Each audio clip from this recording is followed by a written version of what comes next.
95.7 The Game breaking news. Kyle Shanahan, go ahead. Kyle Shanahan has just ruled out Brock Purdy and Nick Bosa for Sunday's game against the Green Bay Packers. There it is. And I'll say this about that. And I said it to Steiny, and he kind of bucked up at me.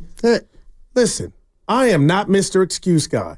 But no matter what happens this year, and I feel like I don't even need the chart, but there's no way you're going to tell the story of the 2024 Niners without saying the injury part. No excuse. Even when guys were healthy, it wasn't ideal. But we cannot sit here and Willard, you kind of just did it, and it wasn't a bad thing. Every team has injuries. But this team started out with your best player not there for 8 weeks. He comes back. Now it's arguably the biggest game because it's the next game of the season. And now your quarterback's gone. Ayuk gets hurt.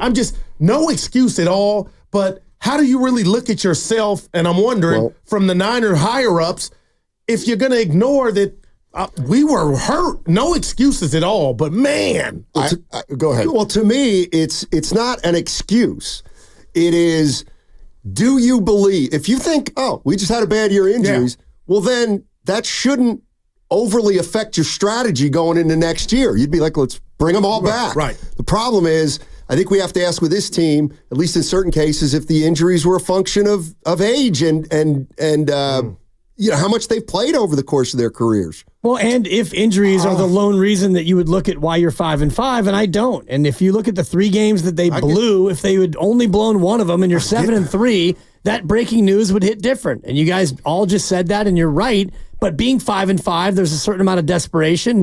And I'm just looking at FanDuel right now. The spread has immediately jumped to 5.5. Packers minus 5.5. And I predicted that it would eventually go above a touchdown, and we'll see if, as the news spreads. And right now, even if you want to lay the 5.5, it's leaning toward going to 6 already. I was shocked that it didn't get yanked off the board when he left practice yesterday. Right. I was shocked because it was 2.5, and it just locked there at 2.5. And I'm like, y'all saw that he left practice, right? Right. I was shocked. Anyway, go ahead. Just what that tells me is that Brandon Allen went through yesterday and today, and they realized that, he's done enough work to where he can be ready. And if Brock is still a little bit sore, a little tender, let's go with Brandon and give Brock a week, and then maybe he's ready for Buffalo.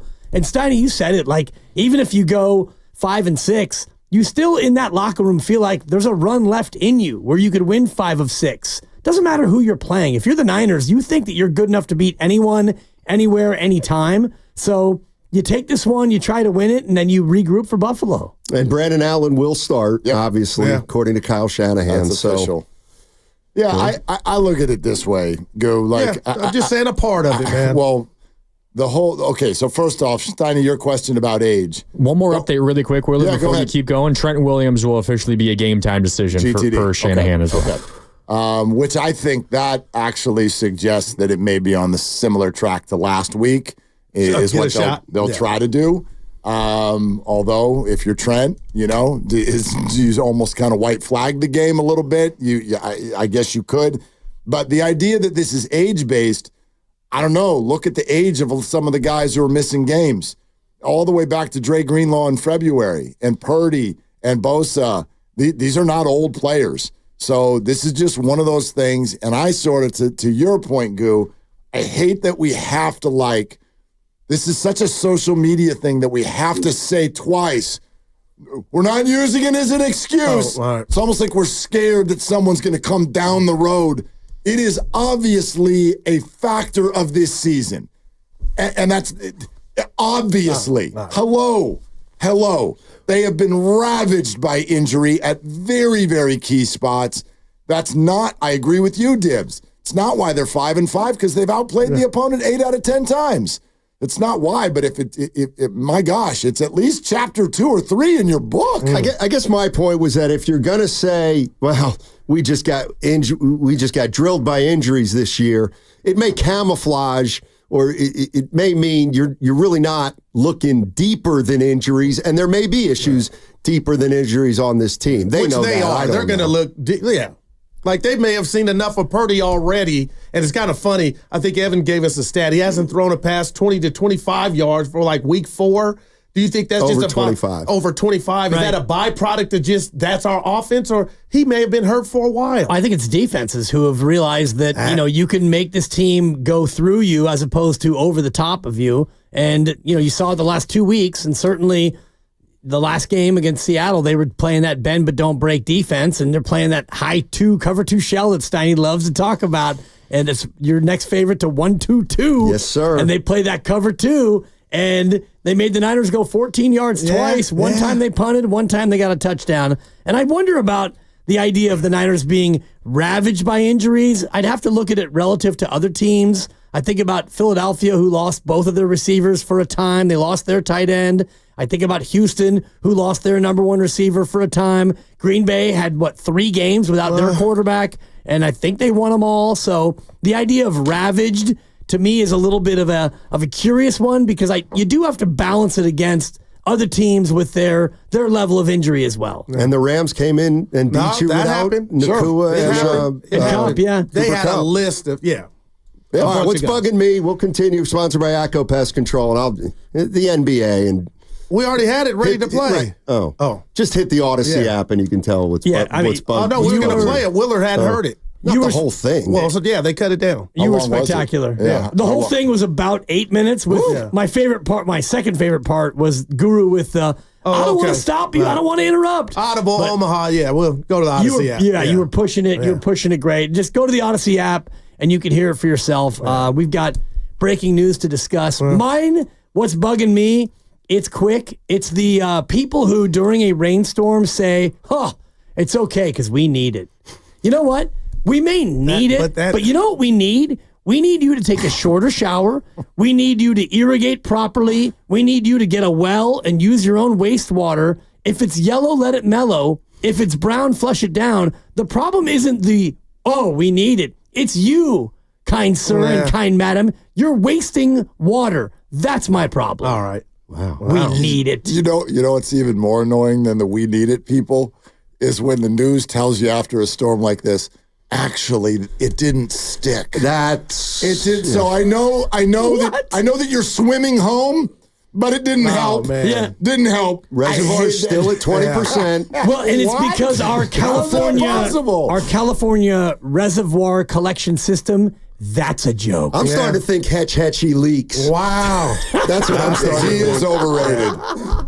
I'm going to go with mine. It happened yesterday with Willard. He didn't know in passing in the break room. So no judgment here because everybody has lives. They have families. But I don't know what's going to happen tomorrow or the next day. But I know what's going to happen tonight. Promised. I'm going to be at some theater watching Gladiator 2. And Willard told me, go with my life and my kids, I don't get to the cinema much. I come in smiling ear to ear because I can't wait to watch Denzel and Gladiator 2.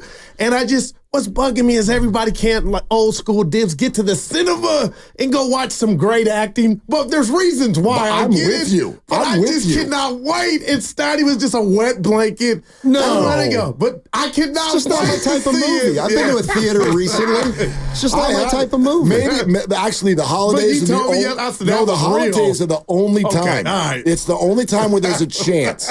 And I think the last time I went to the theater was probably took the kids to see Spider-Man like 4 years ago. And came home and got COVID. No. And that was it. And I'm like, I don't think I've been back to the theater since. It used to be my favorite thing to do. I'm like a kid. But if it rains over the holidays and we're all together, all right, maybe. Okay. Maybe. All right, real quick. We're going to play this because it's breaking news. This is Kyle Shanahan on Purdy.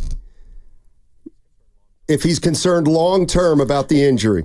I don't want to say there's long-term concern. We got the MRI on Monday. We thought he just needed some rest and really weren't concerned about him not being good this week. But when he started up Thursday, just surprised us how it felt. So we had to shut him down, and so I really don't know what to think of it. The MRI doesn't look like that, so it should be all right. But the way it responded this week, it's really up in the air for next week. So we'll have to see on Monday.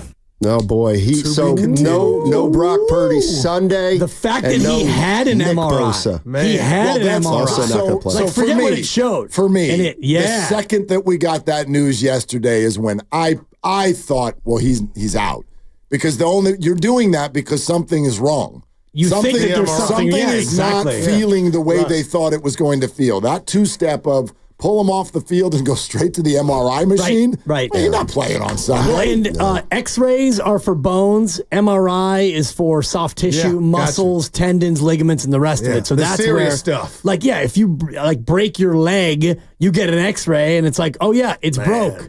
It's broken. It's spinal. But if you get an MRI, they're looking for that tissue stuff and sore shoulder. Who knows which one of those ligaments is sometimes possibly you just strained? get dealt a bad hand, and I feel like the Niners on an injury front this year have been dealt a bad hand. Them and the Cowboys, huh? Cowboys have been dealt a bad hand. Eagles too. Yeah, the Cowboys have been banged up. What injury? The Dax Lions hurt. lost the Dak is a bum. Dax hurt. Lions This lost team the is hurt. DPOY. The Cowboys lost in the offseason. when they Hello, and I've been but they're telling really this banged man up that. too. The Lions lost Hutchinson and haven't lost since. So let's not talk about the Niners that's being one snake guy, bit. Dibs. But he's the guy. He's their quarterback in the He defense. is not the guy, Well, and their defense is their offense. he was DPOY. Talk to me. So, the offense is the stronger Now, side of the talk ball. to me, man. And they have been blessed with unbelievable health. And it's okay. And they have the best offensive line in the game and all of those things. So, again, I know we're obligated, not using it as an excuse. You're allowed to. It's a big part of the Niners story this year. All right.